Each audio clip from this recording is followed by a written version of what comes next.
Mark, what do you know? Dan, I just called Sheriff Keith Stone there in Nash County here at 3:10. He is planning for that briefing at 3:30, talking about all of this damage that they're dealing with right now.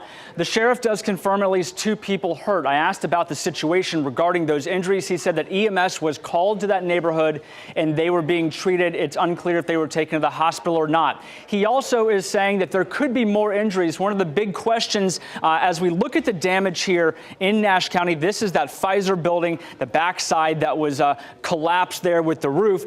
Sheriff Stone says that they cannot access some communities, some neighborhoods, because there's so much damage, so many trees down. There are people right now that have not been able to make contact with law enforcement, so they're actively trying to get to those folks as we stay on the air here this afternoon. There is still an emergent situation that's happening as law enforcement continues to respond to these areas with so much damage. The sheriff also talking about this situation on I-95. He says a lot of times with tornadoes and damage like this and storms, a lot of those injuries happen after the storm passes. People go out. There are active lines right now down, power lines. In terms of the power situation, we've been talking about 1,000 customers without power. Looking at the Duke Energy outage map, it's really confined to that Dortches community. The blue shaded area here on the Duke Energy outage map shows exactly where those neighborhoods are, those homes that are still without power. So they're going to try and get those lines back restored, but that could be some time as well. A lot going on here in the Live Center this afternoon. We have you covered with our team coverage throughout the afternoon. Back to you. Absolutely, Mark. Thank you. And of course, they're talking about the difficulty to get to folks. Dortches is a rural area. Sometimes there is just one road to get you to a place, and those roads are covered in debris and in some cases large trees. Absolutely. So the work is continuing to remove the trees, being able to get to some of these neighborhoods. Our Keenan Willard is there in Dortches right now talking with some of the folks who have been through the worst of this tornado. Keenan, bring us up to speed. What are you seeing now? How are people doing? Deborah, full cleanup mode here on Town Hall Drive, and you talked about being able to see from Sky 5 sort of the path that the storm took, as well as where the epicenter was, where a lot of it focused here in Dortches in this area. I'm going to step behind the camera here and be able to show you exactly the trail as we can see it and what steps are being taken at this moment. Take a look here. I am on Town Hall Drive. We are right near the epicenter in this Dortches community where work is taking place. Look at the barren trees totally stripped of their leaves and branches on either side of this road and the mess that it has left, hanging power lines, trash, debris, tree branches, massive trunks of trees coming down across this road in the cleanup effort to try and get this area clear again. And you can see exactly how the winds got to that point. They started from this area, a little bit north of this road, sort of in a field area where there's some mobile homes right back behind that tree line there. This is where the winds originated, and you can see the damage they did, snapping trunks in half, moving their way across the street this way, littering the road, tearing down power lines, tearing down, in one case, as you can see there, a house. That home, the walls ripped down, the roof collapsing there, and you can see what's left of it. I actually spoke with a man who says he is the owner of that property. A family with young children lived there and was there at the time of this incident, and you can see no injuries reported in there, but the fact that there was a family inside of that home while the tornado touched down, I mean, look at that. The Town of Dortches sign right there and the devastation surrounding it. And that's the reason, because this is the Town Hall area. That's Dortches Town Hall right off the side of the road next to us, surrounded again by downed trees, and again exemplifying the path that these powerful winds took. You can see sort of in the background behind the Town Hall building where this tornado went as it left this area and the snapped off trunks that it left behind. Look at the raw power of the wind there and what it did to these trees on close up, just middle of the trunk, just snapped in half, sort of like a toothpick there, and what it did to them, tearing off their branches, tearing down trunks, and sending them, in some cases, toppling down on top of homes with families inside of them. We were standing in this area and were able to turn around and see 5 homes, at least 3 of them, that would probably be considered total losses based on the sheer amount of damage they sustained, the walls coming down, the roof coming down, and it just extends sort of in a 360-degree circle with these trees being ripped down by the force of the wind, and you can really just watch this pattern of the storm damage and how it actually acted here. This very identifiable tornado debris trail and the path that it really waged here. It's just a community in Dortches, very small. We talked about a little more than 1,000 people, but when we ask emergency response leaders, the mayor, how do you move on from this? The answer is honest. They're figuring it out. They don't know at this moment because it's not something they've ever experienced before. Even those who lived in this area for decades potentially.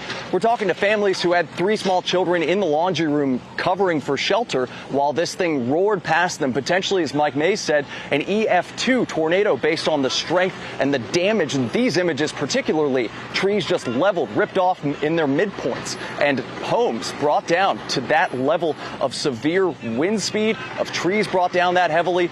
It's going to be obviously a multi-day process, weeks, months ahead. I talked to the mayor about potentially requesting some sort of disaster declaration. Maybe that would access funds to help with emergency response here in this area. He said they're looking into everything. They're probably going to start with the county first to see what emergency funding they can unlock to try and get back on their feet, especially for these 5 families who in some cases lost everything in a matter of minutes.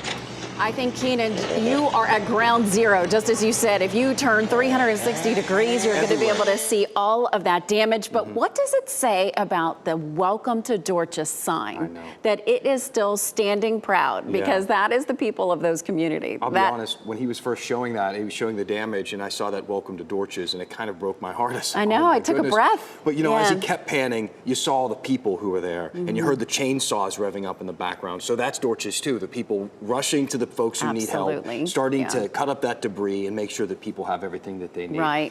But Keenan, what are you seeing? You know, you've not only been talking to people who experience this, but the crews that are starting to show up. Are you getting any indication of how busy they are going to be? How many folks they anticipate to come help them out? Well, at this point, they said emergency leaders here have said their first step is contacting the county, because that's going to be their #1 resource, their entry point, obviously the larger government body that's going to be able to divert their own resources here. Obviously, they run their own EMS services, their own fire divisions, and they are part of the teams that are helping to clear away some of this debris. Again, you can sort of see off to the side here just the effort to clear this road here. So you can see it starts with the county. That's the first thing we heard from the mayor. But depending on the severity, the length of time needed to, A, get your infrastructure back online, get your power back to people, get your roads clear, but also beyond that, the process of getting these people who lost everything, who had their homes shredded to pieces by these winds, how do you unlock funding to hopefully be able to help them get back on their feet, especially those with young children? That's maybe a process where they're going to have to elevate from maybe the county making a request to the state to help here. But in any respect, they're starting with the county. Those crews, the sheriff's office, EMS, really anyone who even lives in this area. That might be one of the most heartwarming things that we've seen in the few moments, well, hours since this has taken place. People walking around with water bottles saying, you know, do you need this? Is there anything my family can do? Even those who are right next to these homes that were torn to pieces and their home is still standing. They're coming out, talking to their neighbors, asking them what they can do for them in this time of trouble, because obviously a difference of 50 to 100 feet was life-changing for these families here in Dortches. And so those who were not as heavily impacted are now in response mode. How do we stand up for our neighbor in this time? And so I heard earlier talking about the Rocky Mount area, saying, you know, this area has been built up so heavily, manufacturing becoming such a focus, and it's been so important for the state. Are they going to bounce back, especially after QVC? And now this, now hitting Pfizer? I actually asked a similar question to the mayor of Dortches, and immediately his response was that they are resilient, and of course they are going to build back. It's just a process of how to do it. Well, that's the generosity and the resiliency of people of North Carolina. Keenan, too, you know, we talk about how it's only been a couple of hours, and to see that kind of response already.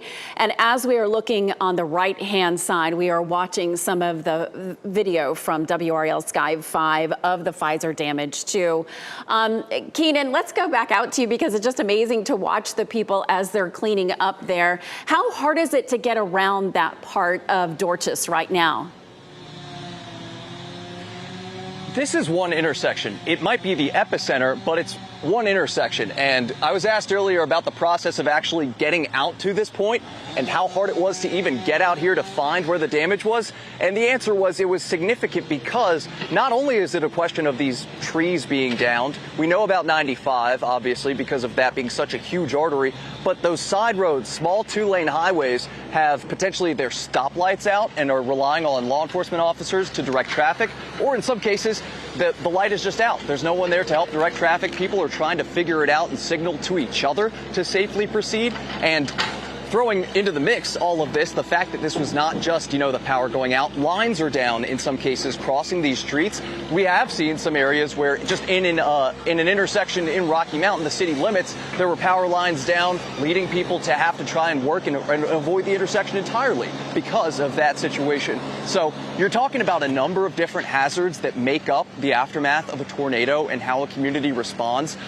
It is just this process for people who are trying to in some cases get home, because as we've heard earlier, this was in the middle of a workday, right? People were out, they were at work in the community, and in some cases have to get home, have to get to their children, have to do things to protect their families. But in some cases as well, the best thing you can do is to not get out and interact with these really zones that have been torn up, as you continue to see the cleanup effort there. People, emergency response leaders in this community just asking people, if at all possible, to please stay home and make sure that there is not a situation where you are impeding law enforcement trying to get to the scenes of these cleanup areas or these construction crews. Some of these DOT county workers, as you can see there, that is a piece of wall, aluminum siding, it looks like, that was hurled from one of these homes. At least it looks like about 20 feet in the air, caught up in between power lines.